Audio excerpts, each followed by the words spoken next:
শুভেন্দু অধিকারী। তাকে ধামাখালিতে বাধা দেওয়া হয় প্রথমেই, পরে হাইকোর্টের নির্দেশে সন্দেশখালীতে শুভেন্দু অধিকারী এবং শঙ্কর ঘোষ সেখানে গিয়ে গ্রামবাসীদের সঙ্গে কথা বলেন শুভেন্দু। মহিলাদের সমস্ত অভিযোগ তিনি শুনলেন।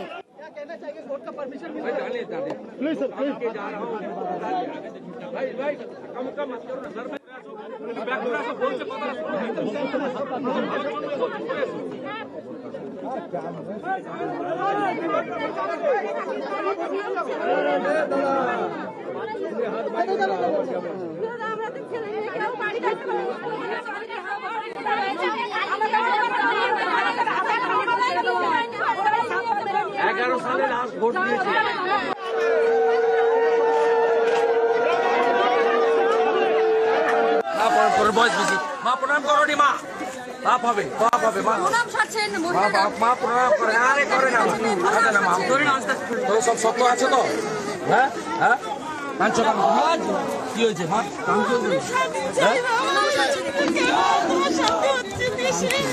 আছি আমরা, শান্তি আসবে, শাহজাহান জেলে যাবে, চিন্তা করবেন নি।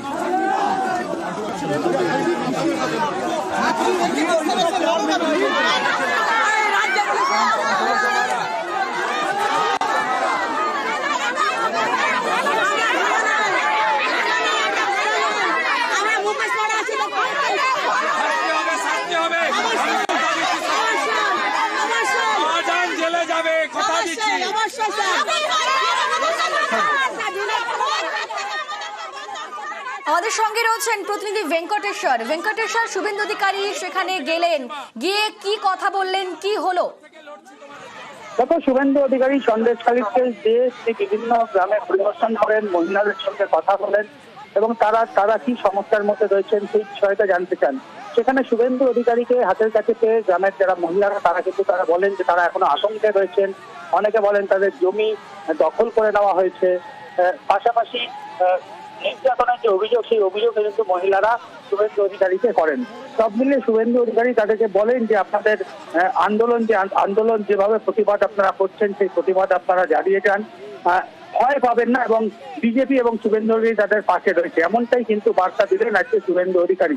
এবং শুভেন্দু অধিকারীকে আমরা দেখলাম যে একেবারে শুভেন্দু অধিকারী সন্দেশখালীতে যখনই গেলেন তখনই বাড়ি থেকে বিশেষ করে আমরা মহিলারা দেখলাম তারা বেরিয়ে এলেন এবং তাদের আতঙ্কের কথা, তাদের সমস্যার কথা, তাদের বিভিন্ন বিষয় যে সাম্প্রতিককালে যে সমস্ত অভিযোগগুলো সামনে আসছে সেই ব্যাপারেই শুভেন্দু অধিকারীকে জানালেন।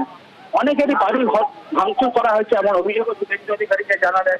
একেবারে শুভেন্দু অধিকারীকে হাতে পেয়ে গ্রামের মহিলারা তারা কিন্তু আজকে সন্দেশখালীতে দিনভর আমরা দেখলাম যে শুভেন্দু অধিকারীকে নানান অভিযোগ জানালেন। শুভেন্দু অধিকারী যে সমস্ত গ্রামবাসীদের ওপর নির্যাতন হয়েছে বলে অভিযোগ উঠেছে সেই সমস্ত বাড়িতে গেলেন।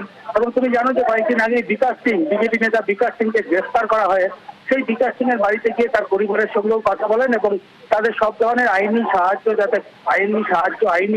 পথে যাতে লড়ে বিকাশ সিংকে মুক্তি দেওয়া যায় সেই বিষয়টাও কিন্তু শুভেন্দু অধিকারী বললেন।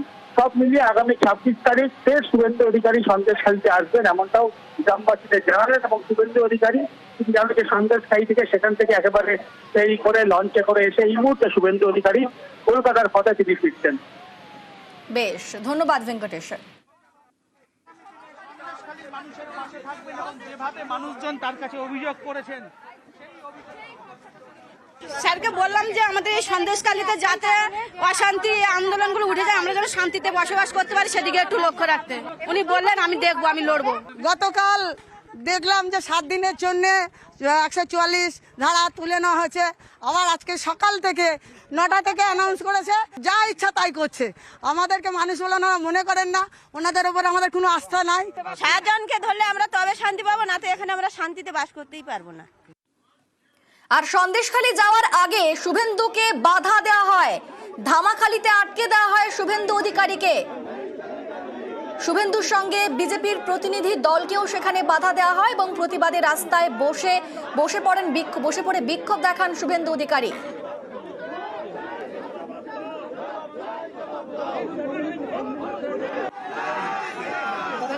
সন্দেশখালীকে সামনে রেখে বাংলায় পরিবর্তন, সন্দেশখালীতে গিয়ে দাবি করলেন শুভেন্দু অধিকারী।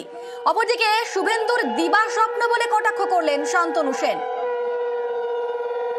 মানুষই উত্তর দেবে।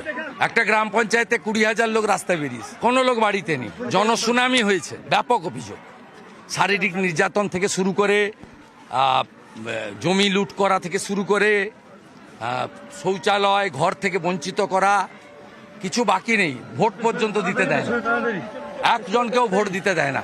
সন্দেশখালি সামনে রেখে গোটা বাংলায় পরিবর্তন।